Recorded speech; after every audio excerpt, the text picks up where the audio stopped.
Media.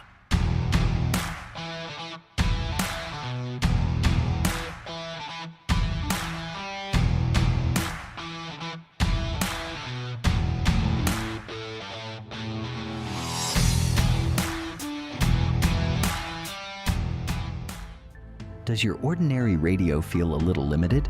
If you're looking for a new way to listen, it's time for a fresh start.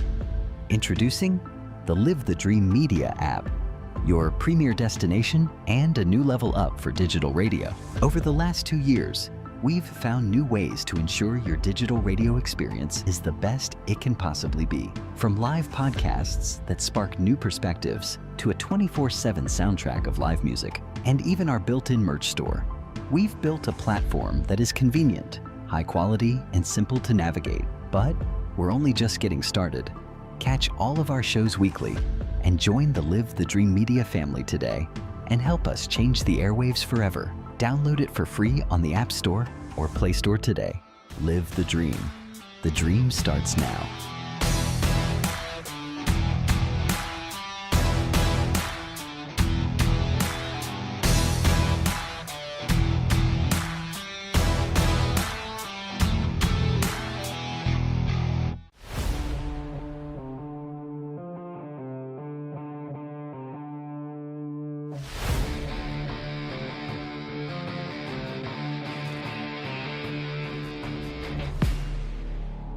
Your favorite radio just got bigger, bolder, and better connected.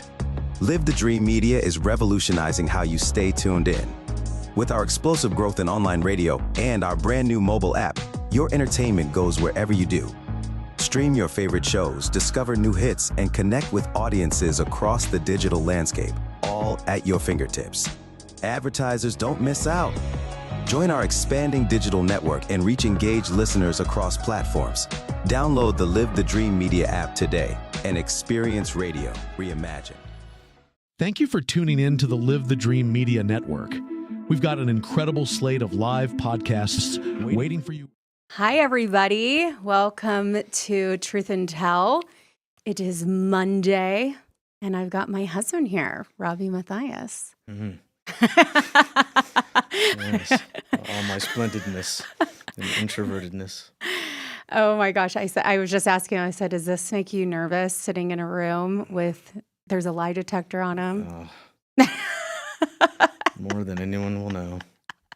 My husband is not like me, where I can go into a room and talk to anybody. He's very much an introvert. Oh, yes. So this is pulling teeth to have gotten him on here. Yeah. Teeth. That's what's being pulled. Speaking of when you pulled your teeth. That's right. And I did this straight out of the same path. I said, I'm going to do it no matter what. So stubborn that you wanted to pull them Mm-hmm. without medicine. I'll show everybody. I don't need medicine. I think it was because you didn't want me to be able to get those videos No, of Blair. you. It was straight out of stubbornness. I wanted to be able to tell people that I don't need drugs and medication. Just rip them out, sir.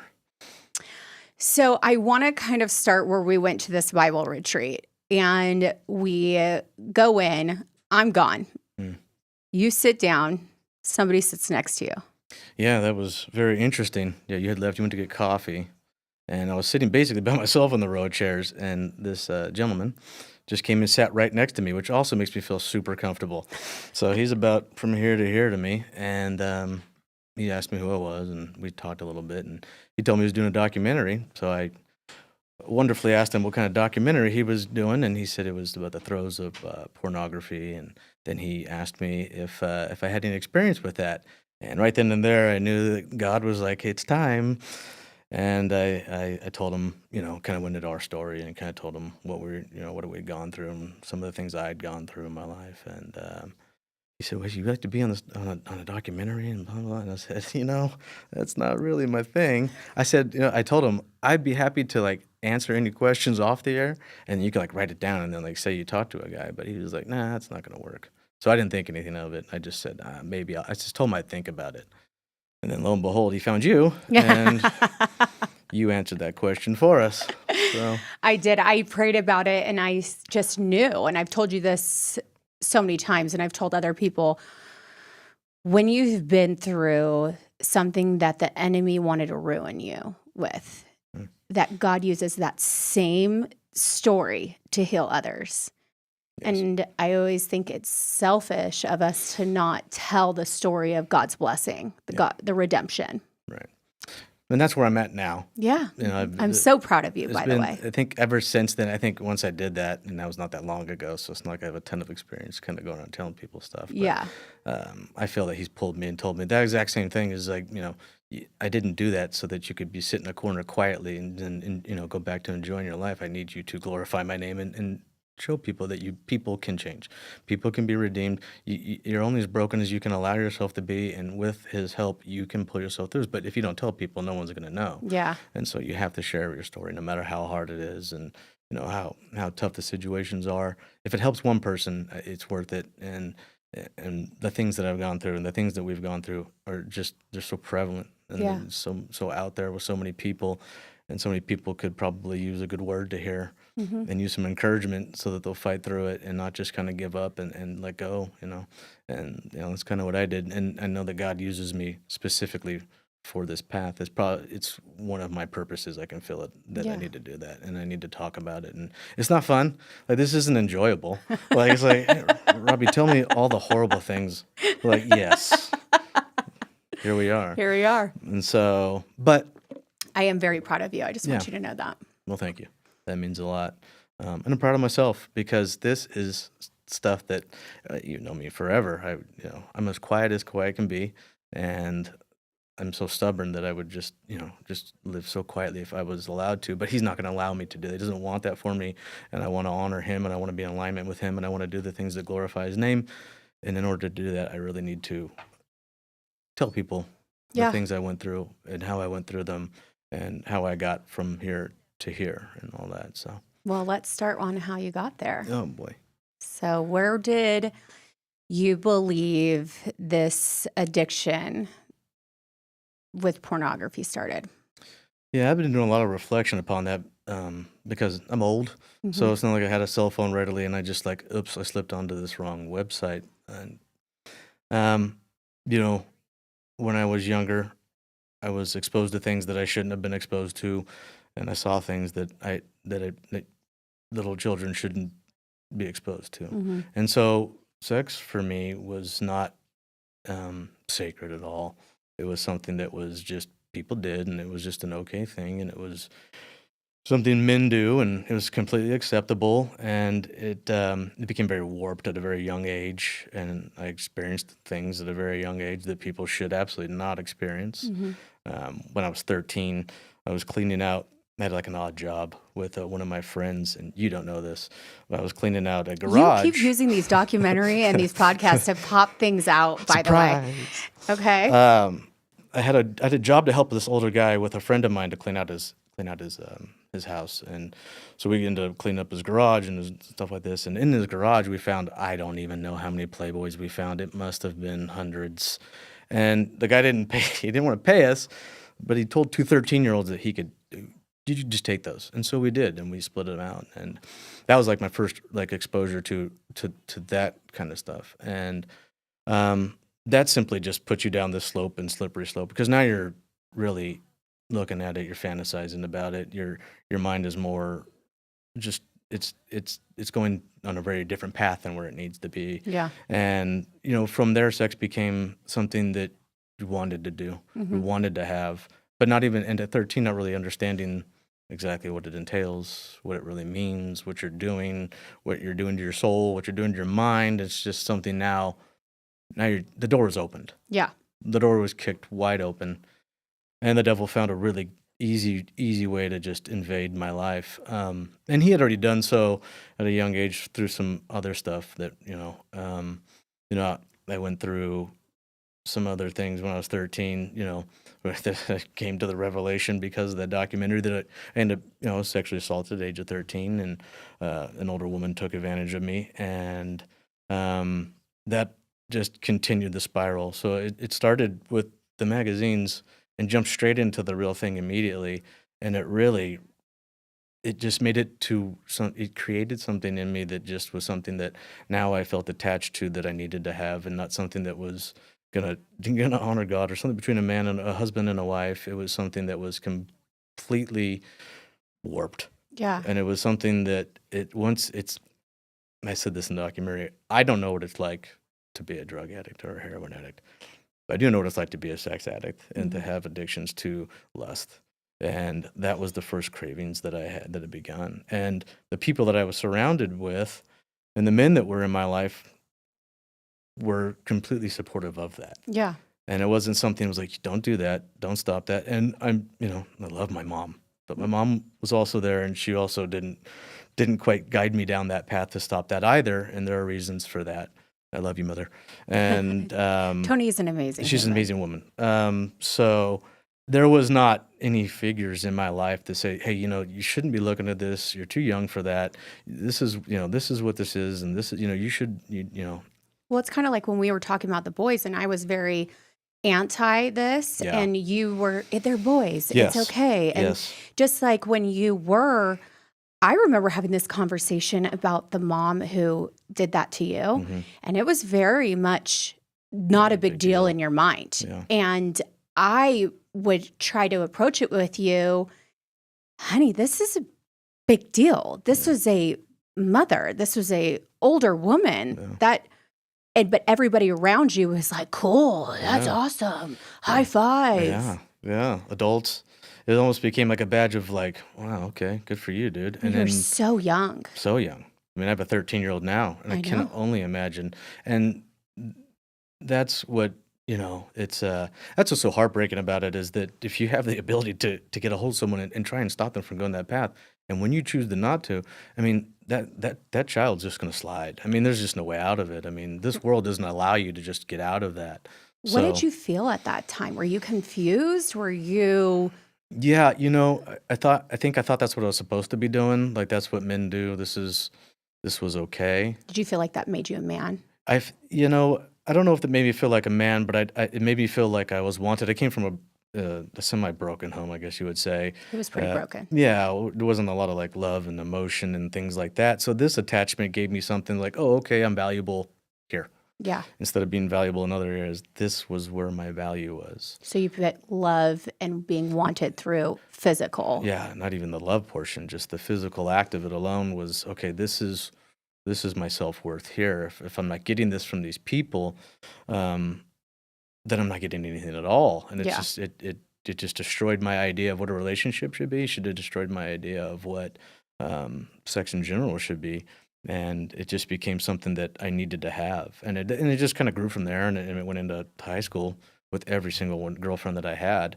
And those were all wrecked because of that too. Mm-hmm. So just no good came from it. And it just, once those things ended, I felt worthless because I was no longer going to be achieving these things and having these things anymore. So then I became very depressed. And that became like my goal and my meaning at this time at a very young age, when I should have been focused on much other things. I was really focused really hyperly on this. So Was it you consuming your mind, just the need for some kind of physical touch with anybody, or obviously a woman, constantly on your mind? yeah, I would, that would be my goal if I was going to go after a female. Yeah. That would be my achievement in that. Not to try and find some kind of relationship with them where we saw eye to eye, we had a good bond. We went out and saw the movies and stuff like that. That was not my goal. Was Which is so weird because it's so not how you approached. You're so held together and quiet. Yeah. Wow. So your wheels must have constantly been going. It's exhausting being me. I think it's exhausting being a lot of people. It's just it's a your soul knows you're doing something wrong. Yeah. Right? God will convict you that way. And if you don't listen to it, then you just start to get into this really dark, depressing mode because you're not filled with anything but this lust. And it really just sends you down this path of, if you're not going to have that, then you're going to go try and find something else that will fill those. And you're not, and when you're in the throes of that, you're not finding stuff that's good for you. You're Yeah. finding stuff that's bad for you. So it takes you to different places. If I can't have X, then I need to get Y. Yeah. And so you look for other outlets, and those other outlets were as destructive, if not as much so, than the sex. And the pornography in itself didn't, because like I said, I'm older, so we didn't have we didn't have cell phones. When that became available, then it was all hands on deck. Yeah. And I mean, then you guys were all like sharing each other's passwords. It was very much this was a normal thing amongst men to do. Yes. And you would be weird if you didn't. Yeah, if you weren't looking at that, you were almost on the outside looking. And this is such a problem for so many people that, just like I did my entire life with me being sexually assaulted, it's not that big of a deal. It's victimless. It's just me.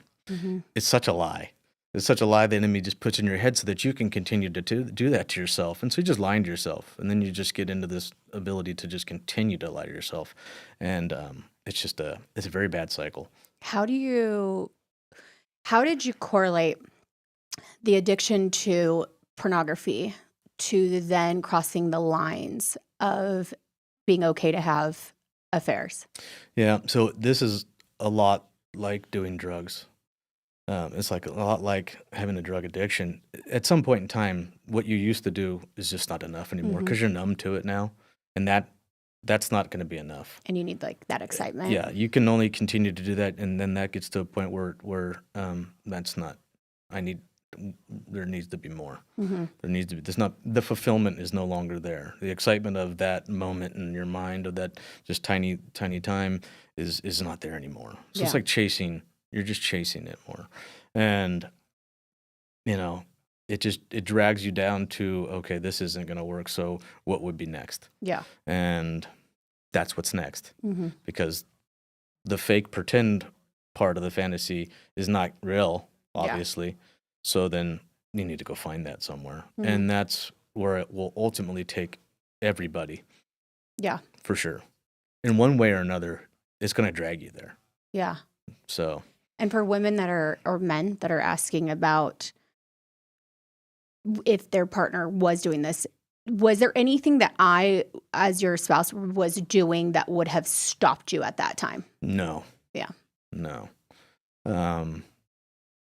There was nothing that was going to be able to stop me until Jesus decided it was time for it to stop. Yeah. And because he loved you and me so much, and he did not want the devil to destroy our marriage, he flat out said that this is enough now. This has gone on long enough, and it cannot continue, and I will not allow it to continue. And that's why he brought that crashing down, and it was needed. Do you feel like because you had gotten away with it one time, or then it made it easier to get away with it more times? Yes. Also, at that point in time, I'm not sure I cared. Yeah. To be honest. Yeah. I think that I was living such a lie on so many levels. Like I could sit here and say that pornography was my only problem, and it absolutely is not. It was the biggest problem that I had, but it was devolved around a lot of things, and I was so broken that it was almost that I needed it to take me down so that I could have my life rebuilt, because I was on a one-way path to just destruction on numerous different levels. I mean, if you just look at my past and some of the stupid things that I did outside of just that, you could just see that I had ill regard for myself or the care of myself. It was almost that I had given up so long ago that I didn't really care what happened to me, because I didn't feel like I was worth anything anyways. Most of the time, I didn't think that you loved me. Another lie that I told myself because of the brokenness from my childhood, that I was not lovable, that there was not love out there for me, that I didn't even know what happiness was, so I couldn't even love others anyways.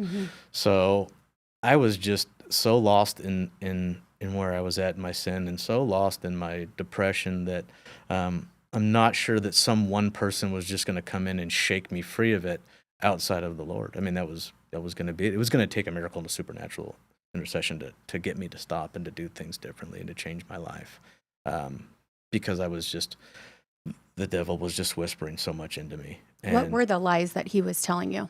Yeah, mostly all of that nobody liked me. And I mean, I've told you this a million times. I did it up until I was in my 30s. I would stand in front of a mirror and stare at myself in the eyes, locked very quietly, just in the mirror, and tell myself that no one liked me, no one loved me, I'm going to die alone, I'm unlovable, I'm worthless, my life is meaningless, and, just doesn't matter. You don't matter. No one cares about you. And then I would smile at myself and walk out. Was there any moments that you could find happiness and stay there before you really, everything blew up?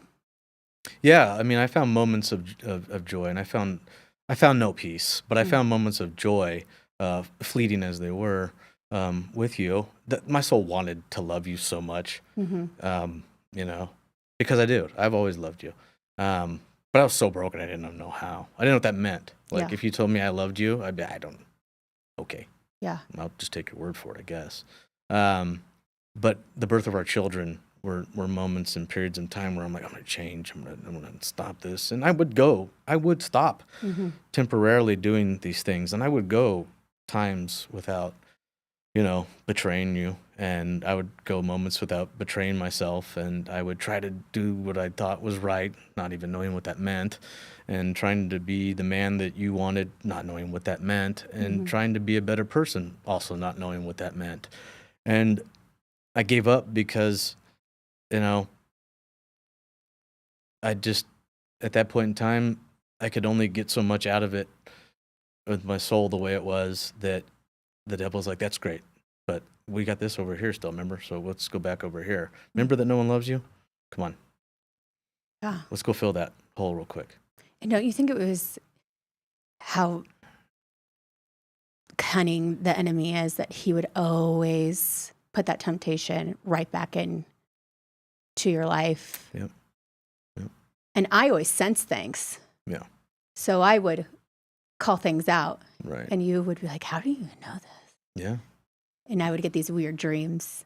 Yeah. And then I would say it, but then the enemy was so surrounded Yeah. that the gaslighting would happen, and it made me feel like a crazy person. Yeah. Yeah. So we would just fight all the time about it. And you were just so, I could tell you wanted to say it and like break through from it, but you weren't even close to being there. No, I wasn't close to being there at all. I learned at a very young age how to manipulate and how to deceive others into thinking that I was a good person, because I needed to pretend to be this person. You can't hide from the world if you don't have a good face and a good mask out there. I mean, how can you do that if you're just out there with everything? But I desperately needed to hide who I really was on the inside from the world from a very young age. I was very scared of people. I was afraid to make relationships. All I knew was people leaving me, hurting me. So internally, I didn't even want to have them. Yeah. I didn't even want to have friends, because the only friends that I had would go, and the only people that I felt that were close to me were gone. And the two people that should have been sheltering me through this at a very early age were not doing that. Yeah. And so I was left alone to my own devices at a very young age. And what I learned from that was that just be quiet. When you speak up, you're going to open yourself up to getting hurt. But if you sit back and you be quiet, nobody will notice you. And if they don't notice you, they won't hurt you, because they'll leave you alone. And when you're left in that darkness, that's where he finds you. That's where he grabs you. And that's where you start saying, see, if you're quiet, nobody will do anything. Yeah. And then at that point, you're just like, well, nobody likes me and no one loves me. But you're keeping yourself in there. He's keeping you pinned down by this. And no one around you is trying to help you out of that hole. And if they were, you wouldn't even reach for them anyways, because you just didn't trust them. I never trusted anybody, ever. There wasn't one person in my life that I could sit back and look and say, yeah, this person here, I should have talked to them, or I should have said something. There was no one. There was nobody. I tried to keep to myself as often and as long as humanly possible. When I got home from school, straight to my room, close the door quiet. If I went out to dinner, don't say a word, get through the meal, go home, be quiet. And just lived a very self-sheltered life, where if I wasn't living out loud, then I could be quiet. That way I wouldn't be hurt. So that's, and that took me down my entire life. I mean, it's hard for me, it's hard for me to trust people. Yeah. Now I'm a forever work in progress. and that will never change. And the Lord has blessed me so much that it's opened me up to be more kind and more loving, having empathy, which I lacked forever. And yeah. Do you feel like when you were reaching out to people, kind of feeling the waters, they were like, oh, yeah, tell me more. This is cool. Like, good Are we job. talking about the women? I'm talking about, did you ever tell anybody that you were stepping out, or was that all a secret? Oh, did I keep that a secret from Yeah. just outside? Yes, I did. I didn't tell anybody that. Yeah. Yeah. Because I wanted to be able to control it as much as possible. Not that you can control situations like that. Once they spiral so far out of control, you're in the middle of it. But yeah, no, I never reached out. There isn't anybody I'm sure that once all this fell down that everybody was like, what? Yeah, I think it was. Like, what? You did what? Because I was Yeah. able to do it as quietly as humanly possible and keep it as quiet as I could and try to make sure that on the outside that I wore that same face, that I kept the same image. So everybody thought, oh, look at him. He's a good provider. He's a good husband. He works really hard. He's funny. He makes people laugh, yada, yada. These things that I was able to lie to the world about. And I could hide behind it. So like I said, I fooled everyone. Do you feel like because you were the provider and you had done all these things that gave you the okay as a man, you were given that right to do whatever you wanted to do? Yes. And who taught you that? Yeah, I learned that very early on from my father, and also watching others around me that had done things like that in their past, and it was just something that I grew up in a family that were very old school. So the men worked, so they were the most important figure, and the women were less than, so they were to kind of know their place. And so that was kind of how I was raised, and that's just what I learned very early on, was that I'm the man, so I'm the more important piece to this. So as long as I'm making money and as long as I'm doing what I'm supposed to do to take care of my family and making sure everybody has everything that they want and that they need, then no one can tell me anything, because what are you going to do without me? Yeah. Right? So, which is a lie. What happened when you got the phone call from me exposing everything? Yeah, that was awful. But I knew it right away. I know exactly where I was. I knew exactly what I was going to go do. I was on my way to go visit a customer. In fact, I was headed home to go to San Diego. No, I was going back east. Oh. And flying to go do my job. And I was halfway on the freeway to our house, and you called me and said, I want a divorce. And I knew right then and there that I was done. Yeah. Right there. And then I started going 110 miles an hour home to go fix it. Because that's what you're used to doing. I'll manipulate and lie my way out of this anyways. So, if I get home fast enough, I'll talk you out of it. I'll explain away everything. I'll lie my way out of it. I'll blame somebody else.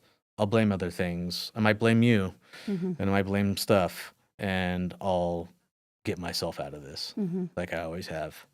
And because I'm so reliant on myself, I was going to ask somebody else to help me. So, what made this time different? What made this time different when I came home and I couldn't talk my way out of it? Yeah. Well, you, for one. The devil left me right then and there that day. He left. He had already walked me to a cliff and told me to jump in, and I jumped in, and he threw me a shovel and just told me to keep digging. And when I just kept digging, he right then and there he did what he wanted to do, and he left. And I know that because when she got the phone, I said, "Oh my God," and everything fell off of me, like Adam and Eve. I was naked now, and now I knew that I was in big trouble, and nobody was there going to help me. So I had to face the reality, and the reality was very ugly, and guilt and shame just started swarming. And the lies started trying to swarm, but I couldn't put them together fast enough anymore, like I could, because he'd already destroyed me. Yeah. And he'd already worked on, at that point in time, he destroyed our marriage. Mm-hmm. Or I destroyed our marriage, but he used me as a vehicle to destroy our marriage. And he left. He took me to hell, opened the door. I walked in, and he went to go get other people. Yeah. Because that's what he does. He comes to get you, destroys you, don't need you anymore. When was the first time during that time that God gave you peace? It took a little bit. Because the first thing that you're going to go through when you go through this is guilt and shame, and you're going to wallow in that. And you're going to sit in it for a little bit, and you're going to reflect on everything you've done, and you're going to look at the damage you've caused. It's like lighting a house on fire and walking away and just watching it burn down. What do you do first? Do you grab a hose or do you grab a bucket and water? What are you going to do first? No idea. So there was no peace at first. And I remember the first time that I realized that I needed to change every single thing about myself. It was when I was talking to my brother, and I was on my way to work in the morning because I still had a job I still had to go do. And I was crying to him, and, he was trying to be there. He was there for me. He wasn't trying. He was there for me. And we were talking about everything, and I just told him I didn't know what I was going to do. I didn't know how I was going to do it. I just, and we were talking about God, and we were talking about Jesus, and I said, there's just no way that, I have done so much damage my entire life. I had committed so many sins that were in the Bible. There's just the litany of it was written down for me that I just thought there was no hope for me. And I said, I'm so damaged. I'm so broken, Ryan. I don't know what to do. And he said, that's perfect. That's where God wants to find you. You're in the right spot. He said, this is it. This is your time. Yeah. And I said, okay. So, all right. And at that point in time, I had my mother, and she was all over me with Jesus. Mm-hmm. And she was, every day we were talking about it, and every day she would send me scripture, every day. Just the Lord was using her to shake me and to wake me up and to say, you need to come this way. And Michelle and Matt were really good too. Michelle and Matt were fantastic. I was so mad at them. I know you were. I was so But they mad did at what them. God called them to do. They did. I was in the point where I was so angry. There was plenty of nights where I stayed calm, and I think that kind of freaked you out. Yeah. Because you're like, why aren't you screaming at me? And then I was able to show you that love. But then when I would get back into my feels and so angry about what I knew and just the frustration, I wanted you to just crumble. Even though I knew you had already crumbled, I wanted you to feel every bit of what I felt. You wanted me to have consequences, was your words. I did. Those were your key words, amongst very other unsavory ones to be unsaid here. I was Well deserved, by the way. I was so mad. Yeah. I was so broken and hurt, and then felt, you were doing kind of the constant calling, wanted to see me, and I needed space to really heal my mind. And I mean, that still took years. Yeah, sure. But the love that Michelle and Matt showed you, and it was through God, not that you were okay, not what you did was okay, but through just true grace and love through Jesus. Just two amazing people of God who really, most people wanted to back away from me then. Yeah. And most people wanted nothing to do with me then, because now I'm a pariah. And now I'm wearing the Scarlet A, and now everything's wrong with me. And now, like my house of cards had fallen, and my mask was off, so now everybody could see me. What is done in the dark was brought to the light, and the spotlight was just on me, so everyone could see all of it.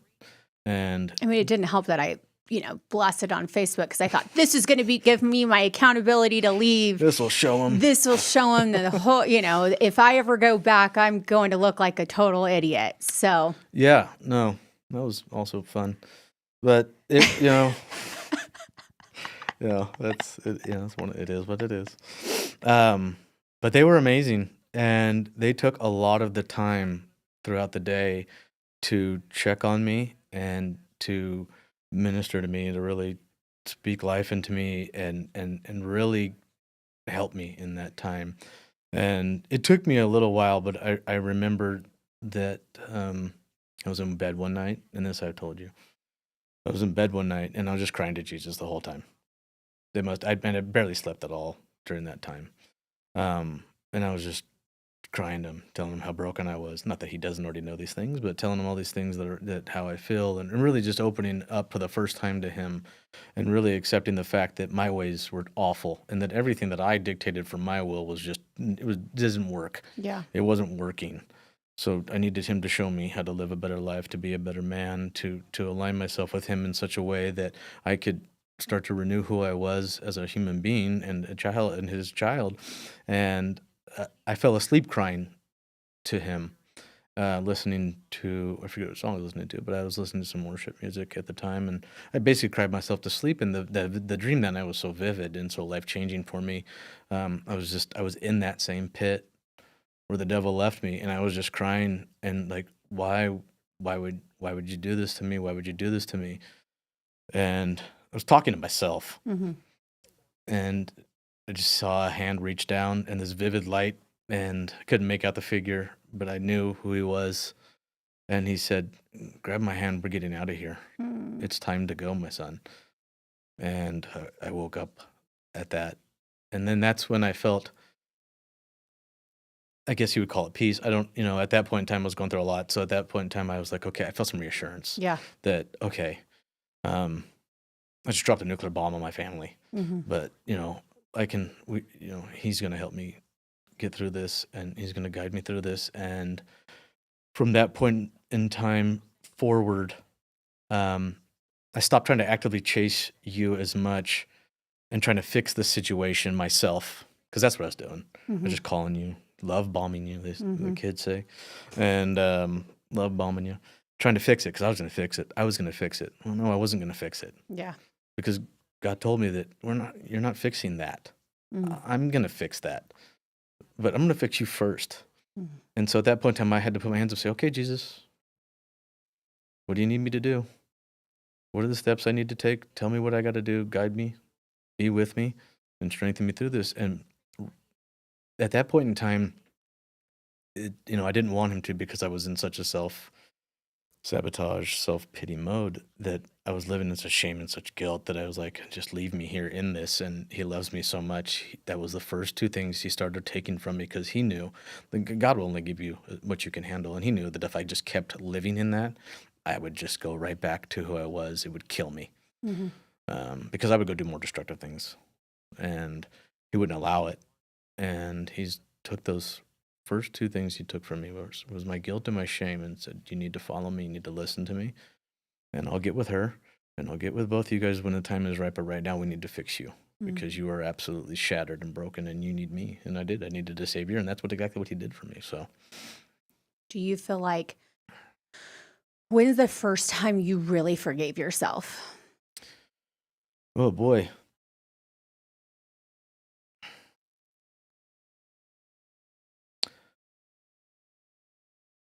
not very long ago, to be quite honest. Mm-hmm. More so because I was so angry with the man that I was that did that to you and my family, that that was really difficult for me to let go. Mm-hmm. Was that struggling to forgive the things I had done, and not only just that what I had done to you, but a lot of the things in my past that I had done to other people, and the path that I was on that I had done to other people, and just the destructive nature of who I was up until the age of 30. Was I 36? I was like 35, 34, whatever I was. It took me a while to get there. I wasn't in shame anymore. I could talk to people about what I'd gone through, and I could tell them without being like trying to hold myself up. And it's not that the guilt went away. It's that I reshaped that thought in my mind that I don't want to be this person ever again. Mm-hmm. So I remind myself of where I came from, so that I don't forget the damage that you can do if you allow yourself to slide into sin. It's a slippery slope, and you could just do it all over again. We're not perfect. We can fall into these things, and you have to guard your heart with Jesus. And so for me, I always like to try to, okay, this is, you remember, this is where he pulled you from. So don't go back there again, or you might dig a deeper hole and you can't get out of it. And so I forgave myself when you and I had that conversation. I think I'm not sure where you were at, but I was talking to you and I kind of openly was more talking about it. I think it was after my wisdom teeth. I'd sat there and I think it was, I don't know if it was after my uncle had passed or not, but we had a really in-depth conversation. It was just a few years back. And I really kind of opened up to you and was kind of telling you how sorry that I was Hmm. and that it was, nothing was your fault and everything was my fault and how much I truly loved and cared about you and how disgusted that makes me feel to think that that person did that to you. Because it's weird because I don't view myself as that person anymore. Hmm. So when I view that person, I have to kind of let him go because he just is somebody I just despise. Yeah. And to me, that person's dead. Hmm. So it took me a while to kind of get past that point where I could allow myself to let go of that man and just kind of really fall into exactly where God needs me to be and really be honest with how I feel about what I did to you. And I think from there I learned to forgive myself. But it took a while. Yeah. The process is not easy. Hmm. It's not like you just go, okay, Jesus, I need a savior. Okay, you're my savior. Okay, we're all good now. And it's a process. It's a walk. It's a journey. And you have to continue on that. And, life is not so simplistic where you can just be like, oh, I'm done now. No, you're always fighting. How do you prevent yourself from those strongholds? Yeah, prayer is a really good thing for me. It's a really good thing for everybody. But for me, I always pray over everything that comes into my mind because it's like the devil's not coming back. Mm. He still wants to destroy our marriage. Mm-hmm. So you have to be very strong and vigilant in that. But, God gives us so much to fight that off with now. I didn't have that before, so I couldn't. And I have that now, so it's easier. So now I see that, I see what you're doing. I see what you're trying to do. And that's easy. And I'll drop my head and I'll pray and I'll cast that out. So much so that I will make sure that everything that I watch and put in front of me is more nourishing to my soul instead of my flesh. Being very cautious of the people that I put around me, making Mhm. sure they are, at least mildly aligned with Lord, so that there'll be good influences in my life and not poor influences in my life. Putting guardrails up on the types of people that come in and who I hang out with and who we couple up as we do that real well now, and just guarding myself enough to not wall off the world and wall off love and to wall off having Jesus in there, but to make sure that I have a nice little security detail in there Mhm. protecting me. Who How is do Jesus? you talk to our kids about the stuff? Yeah, that's very important, especially now. As you know, our oldest son kind of fell down that path as well. I think that me falling and my story of what happened to me is a good example for not just other people, but for my children to see that, Excuse me. if you don't stop these behaviors, they will slip past you and spiral and snowball, and you're not going to be able to just stop them. And they're destructive on many levels, and you can really, really harm yourself. And you can damage your soul to a point to where you're so lost that you just can't see anymore. Your mind is clouded, and Jesus will clear that for you. But you got to quit pumping smoke into your mind. Mm. So you got to be cautious of the things that you feed yourself. And so speaking to them, watching what they are watching, paying attention to the things that they're paying attention to, being mindful, asking them. It's as simple as asking, "Are you watching pornography? Have you come across it?" And not shaming them, because when you shame them, they're going to pull away from it, and then they're eventually going to go back to it anyways. It's got to be an open conversation explaining what it is. Yeah. And what the issues are with it. It just can't be like, stop doing that. You need to explain that what's going on when you're doing these things.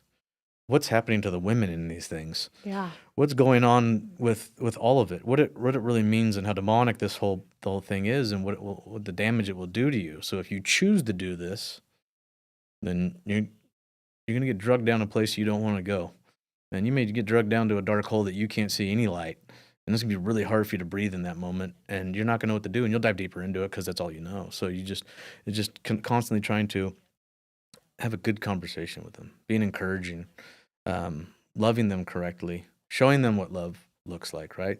Showing them what a relationship looks like. So it's important for us, it's important for a husband and a wife to show your children what marriage looks like, what sex within a marriage looks like. You know, I can show children, our kids, what sex outside of a marriage looks like and the damage that that caused. Mm-hmm. And that looks really ugly. Yeah. So that should look very unappealing Mm-hmm. to everybody.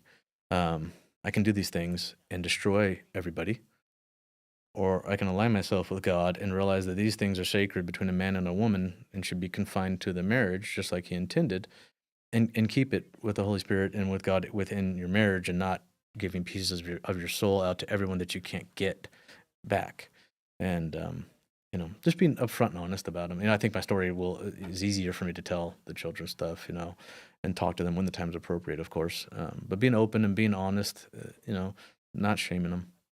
And you could see just from an outsider looking in, or I guess I am an insider, the behavior changes. I Yeah. can see behavior changes with you. I can see behavior changes with our children. As soon as stuff like that comes into our household, something goes off internally in me, and I would immediately find it. Yeah. And people would ask, how are you trusting him again? Or how do you believe that he will never do it again?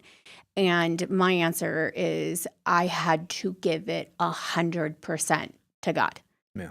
I couldn't sit there every day and be like, hand me your phone, give me your passwords. Not that I couldn't have. You would let me do that at any time. Right. But that was not a life I wanted to live. Mm-hmm. I told God when he told me, give me a year. And that whole thing happened where I was like, you're crazy. I'm not giving this man a year. I'm just going to make his life a living hell. So, because it's what he deserves. And he worked on us, gave me visions, gave me dreams, gave me, you know, I remember Michelle sitting me down and being like, what would you do if he left with her and he fell in love with her and he just decided to go? And I just remember being so devastated and emotionally exhausted because I was so angry and I felt that I should have left, which I did leave, but just completely end the marriage. Yeah. And God kept going like, hold up, just hold up. And then we had Shepherd and we dealt with, you know, him being in the hospital and you feeling guilty about that because you thought that was your fault. Yeah. And we had, you know, pastors coming in and praying over him. And that was a really healing moment for us too. And then there was shame kind of high 1 year, you know, later, exactly on the date, here we are having a baby. Yeah. And that to me was, oh my gosh, everyone's just going to think I just, you know, brought this man back in my life and everyone's going to be, you're so stupid. You know, he's going to do it again. And I had to really dive into Jesus. Yeah. And even when I feel like we really didn't get even though we had done so much better, I feel like the past 2 years has been where our marriage has really, really changed. Yeah, I agree with that. Because it was finally me releasing any control and giving it 100% to God. Yeah. And saying, he's yours. He's yours. You deal with him. If he gets tempted, you deal with him. Don't let anybody into our circle that will ever try to affect our marriage. God, our marriage is yours. Use it how you want it. Bless it how you want it. Bless our children, protect us. But we had to stay firm in Jesus. Yeah. The moment we start to avoid church or avoid our Bible or avoid Bible studies, we can get wrapped up in the world real quick. Yeah, you can't get complacent. Yeah. Yeah, and you're right. I think now we aren't complacent. Now we're kind of running with him now instead of, you know, just, okay, we're back together, so now what do we do? Yeah. You know, we'll just kind of get through this. But maybe you don't just get through it. You know, and you and I spend a lot of time going to therapy together, and we've done a lot of talking about this and digging into it, and it's not easy. It's not something people ask. Well, we've had people ask us, how All do the you time. how do you do it? How did you take him back? Or what did you do to change? Or I'm like, man, how much time do you got? Yeah. And how committed are you to being a better man? And how committed are you to wanting to fix your marriage? Are you really committed to fixing your marriage, or are you just ashamed because your marriage is damaged and broken because of you? And see, that was the place that I had to go. Am I just going to chase you because, well, I just want to fix my marriage? Well, because if I was just going to do that, then it was going to be fake. It was going to be a marriage built on sand, and Jesus needed us to build it on a rock. Yeah. And so to do that first, he needed to fix what was broken with you and I, and then he could fix our marriage. So he was going to get us back together, no doubt. But in order for it to work, because it still has to work, we could get back together. We could get, okay, we're going to do it. We'll just stay married. Yeah. But what does that mean? Then, like, what are you going to do in the meantime? You're just going to look at each other and be like, I'm not going to cheat on you again. I'm not going to cheat on you again. And you're like, I hope you don't cheat on me again. I hope you don't cheat. And then it's like this cycle until you get to the spot where you see and you feel the difference in things and the way you act. But that takes time, and that takes dedication, and that takes a lot of spiritual intervention, and it takes a lot of good people around you that pray for you, that speak Jesus into you and your marriage, and you have to bring these things in. If you don't have a marriage where Jesus is the center, you don't really have much. It's just your one mistake, one inch away from it just collapsing. You just One don't click. You just don't want anything. I mean, you don't know how close you are to it unless you have that love of God in the middle of it. And until you have that, I don't know that you have it. And I just adore you so much. And it's not just because of all the stuff we've been through. All the things I've watched you do just makes me love you more. And I watch how God just pours out of you, and it makes me love you more. And I watch how humongous your heart is, and it just makes me love you more. And just, I see these things in you, and I'm like, man, just what an amazing woman. And, makes me want to be a more amazing man for God, so that you can see that I'm also there, and I want him to shine through me so that you can see that, and that's just at the center of where we're at. We want to please God first. Yeah. Because when we glorify him and we bring him in the middle of it, then he can use us to show the world that not all is lost. Yeah. Reach for me and I will grab you.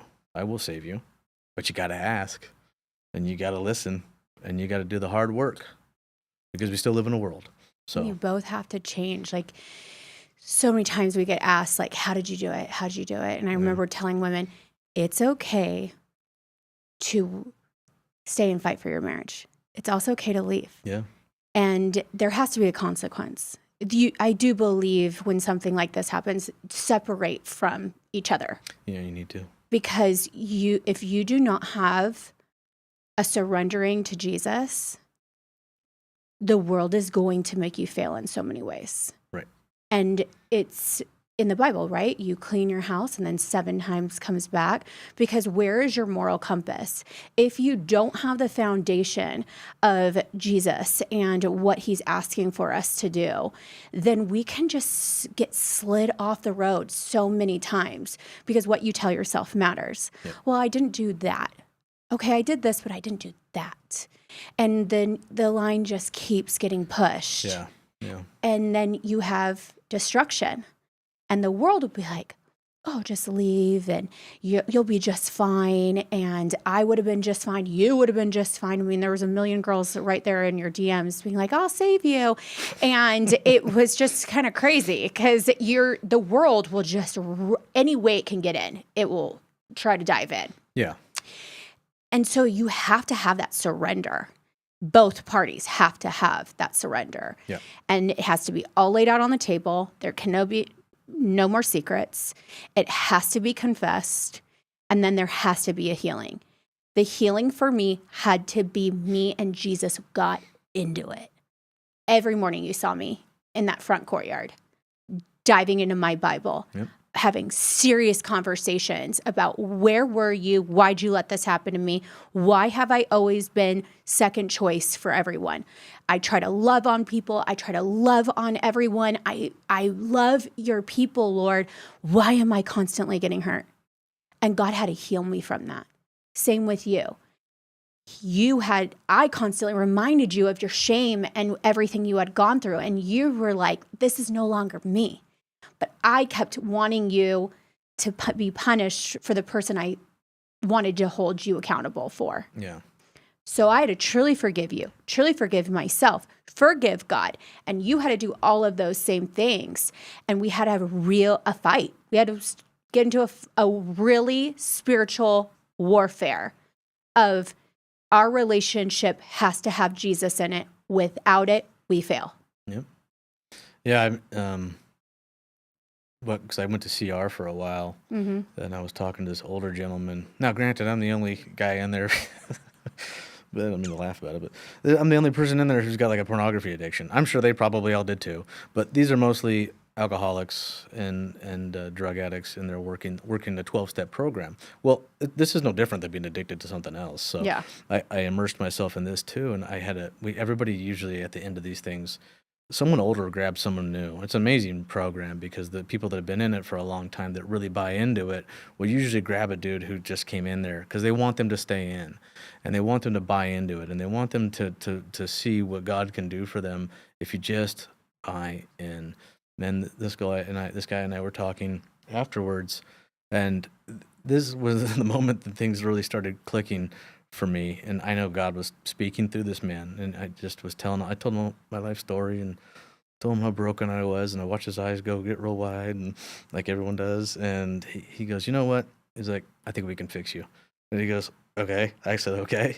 I said, what I gotta do? He goes, you just got to do one thing. Like that. He's like, you just got to change everything. Mm-hmm. He said, all you got to do is change one thing, everything. Mm. Then I said, okay. Where do you start with that? Is there a step-by-step way? And so God really made me buy into that. Because everything I was doing before was just a mess. Yeah. So it was so true. God's like, we just got to change everything you were doing. We don't just fix that. Look at all this other stuff here. It's funny that once he lifts all that fog from you, and he starts to take away some of the shame and stuff, that you really start to go back. Because I blocked off the vast majority of my childhood. In fact, I still kind of have. And yeah. So, but when you start to dive in and go back and look at things and how did I get here and what is this and blah, and then you look at it, you realize that there were paths that I took where I could have exited, and I didn't take them. And they led me down to be this kind of person, and that kind of person, and that kind of person. And it really just was, no empathy, anger and bitterness, addicted to pornography, full of lust, full of just rage and torment and just anger towards people, even if I didn't even know you, looking to fight everyone for no good reason at all. Yeah. And it was just always billowing out of me. And I was able to keep it under wraps with a fake persona, and the other day you asked me if I was okay. And I just was looking back, kind of sitting through, some stuff that's going on. And I had realized that I have lived 35 years of my life, maybe 40 years of my life, trying to be this person that I wasn't, and trying to figure out how to be this person that I wasn't, and realizing that I'm not that person. And so I haven't even been who God has called me to be, right? And it was really like, I just have been such a fake individual, like a shell of a human being who believed these things forever, awful things. And I allowed myself to live in that. And I just was like, oh man, how exhausting to have pretended to be something for so long that Jesus could have taken from me for so long ago. But you got to make that choice. And it's got to be, you got to be 10 toes down on it. You can't be 1 foot in and 1 foot out. That's what the devil finds you. Is 1 foot in, 1 foot out. Because then he'll grab your hand and pull that other foot out. Yeah. And then you're stuck. So I got to be all in. And when I was all in with him, that's when life started turning. And that's not to say that life isn't hard and we don't have struggles and that things aren't difficult. But now I have tools. Mhm. Now I have the Lord behind me, so I know that everything's gonna be okay. You know, He has my back. Where before I had my own back. And I was a terrible, terrible help of myself. So Well, your identity for so long was in the person that you thought you were supposed to be. it was in a person that I actually never wanted to be and that I hated, Mm-hmm. which is just so ironic that like I never wanted to be this person. Yeah. And looking in the mirror, I had become that person. Yeah. I tried my entire life to not be that man. And I ran straight towards being that man. And then I hid and lied to myself over it. Just Mhm. lied to myself over and over. It's okay. It's fine. It's not a big deal. I'm not killing anyone, Yeah. you know? And that's a lie. I was killing you. I was killing my family. I was killing myself. Yeah. And, you know, I was dead on the inside. I mean, completely. But then God broke it off you He and did. said, "This is your identity. Yep. This is who you are. Yep. This is who I've called you to be. This is who I've created you to be. This is who I've asked you to help. This is how I've redeemed you." He created a whole new identity that was always supposed to be your identity, and that was through Him. Right. And I believe He put us together for a purpose, Yes. and that you could see real forgiveness and something I could only have done through with Jesus. Yep. And now has redeemed our marriage completely and our family. Our home is a safe place. We're a safe place for each other. We're partners. We've had to remove so many things from our lives. And now we have such a rooted foundation with each other through Jesus. Yeah. If there's one thing to leave, and you know there's a bunch of women and men listening saying, "Give me one good advice on how to get my marriage back on track," what would you leave them with? If your life isn't rooted in Jesus Christ, you can't even go from there. Mm. You have to start with that. How could you possibly go fix something that God created? Mm. It has to come from Him. If it doesn't come from Him, it's not going to work out. You're just kidding yourself. And you might patchwork it for a little bit, but eventually it's going to fall, it's going to fall apart again. You have to center yourself in Jesus. You have to have the Lord in the middle of your marriage. You have to have it inside of you. Otherwise, how can you truly love someone? Yeah. How can you truly accept someone's love if you don't know what real love is? And the real love comes from God. It doesn't come from just the people walking around or the people that tell you you're great, you're amazing, you're so awesome. Well, that's awesome. But those people don't really love you. Jesus loves you. And until you can come from that place, you'll never get to this place where your marriage is full of actual love, real love, fatherly love that just, it's unconditional, can't be broken, can't be reasoned with, can't be negotiated with. It's that I love you until death do us part. It has to come from there. Mm. And if it doesn't come from there, then it doesn't come from the right place. And if it doesn't come from the right place, it's not going to work. And you have to So start with good. that. And last question. When the enemy starts whispering in your ear, how do you get him to be quiet? I drop my head and I pray. And I talk a lot of trash to him. It's okay. You say your authority through Jesus. Because it's not that he doesn't come Yeah. knocking. He does. Mm-hmm. I usually smile and bow my head and say, "Let's get him, Jesus." Mm. And I just Good start old praying. jujitsu spirit. I do I do the Jesus juke. I throw the Jesus juke on him real quick, a little okey doke. But I pray a lot about it. And when I feel down, and when I feel him trying to work his way in any piece that's been damaged or chiseled a little bit that might be dented in my armor, I pray to restore it, and then I pray to cast it out, and then I pray to bind up whatever that is and throw it away in the name of Jesus. And that's where I start with that. That's the main thing.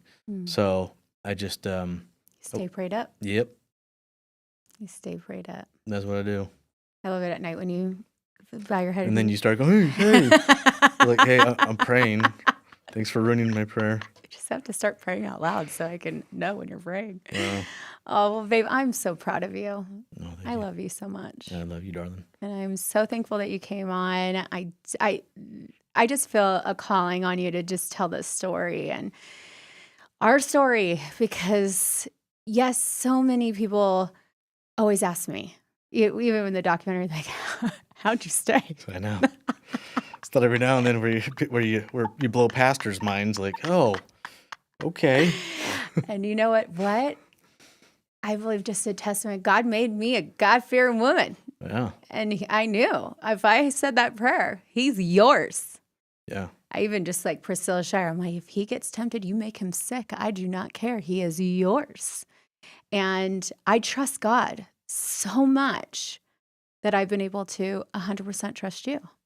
And I've seen the difference. I've seen the healing. I have seen the redemption. And I'm just so proud to be your wife. No Oh. one can take that away. Well, thank you, my love. All right. Well, thanks for being on. Oh, you're so welcome. And thank you, everybody. And next week, we'll see you on